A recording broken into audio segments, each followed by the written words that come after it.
बिस्मिल्लाहिर्रहमानिर्रहीम अस्सलाम वालेकुम प्यारे दोस्तों, क्या हाल से भी ठीक है जी।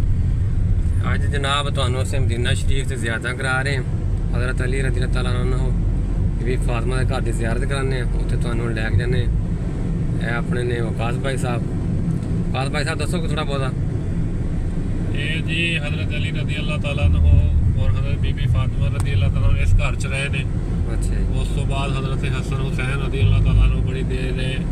हज़रत हुसैन रज़ी अल्लाह तआला जो करबला गए, हाँ जी, इत्थों गए ने। फिर अलविदा जिहड़ा मदीने नूं कीता ना जी, वो इत्थों गए ने, इस घर तो किया। हाँ जी। सारी जिंदगी उन्होंने इत्थे गुजारी अपनी। उस तो बाद फिर हज़रत ज़ैनुल आबदीन जो करबला तो बाद वापस आए, तो फिर उन्होंने जिन्नी जिंदगी बाकी फिर गुजारी वो इत्थे रहे ने।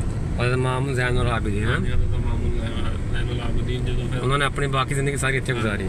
ते असीं हुण तकरीबन पहुंच चुके हैं। फिर घर क्या जाता सी गम का घर ये उत्ते लिखा आया सी बैतुल हम अरबी च। अच्छा अच्छा, यानी गम का घर। अच्छा अच्छा।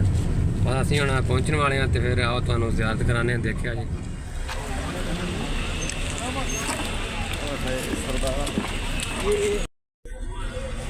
ਇਹ ਉਹ ਕੂਆਂ ਜੀ ਹਜ਼ਰਤ ਬੀਬੀ ਫਾਤਿਮਾ ਰਜ਼ੀ ਅੱਲਾਹ ਤਾਲਾ अन्हा ਦੇ ਘਰ ਦੇ ਨਾਲ ਜਿੱਥੋਂ ਪਾਣੀ ਭਰਦੇ ਸੀਗੇ। ਤੇ ਇਹ ਹਜ਼ਰਤ ਅਲੀ ਰਜ਼ੀ ਅੱਲਾਹ ਤਾਲਾ ਦਾ ਘਰ ਆ, ਹਜ਼ਰਤ ਬੀਬੀ ਫਾਤਿਮਾ ਉਹਨਾਂ ਦਾ, ਜਿਹੜੀ ਸਾਰੀ ਉਮਰ ਉਹਨਾਂ ਨੇ ਇੱਥੇ ਗੁਜ਼ਾਰੀ ਹੈਗੀ।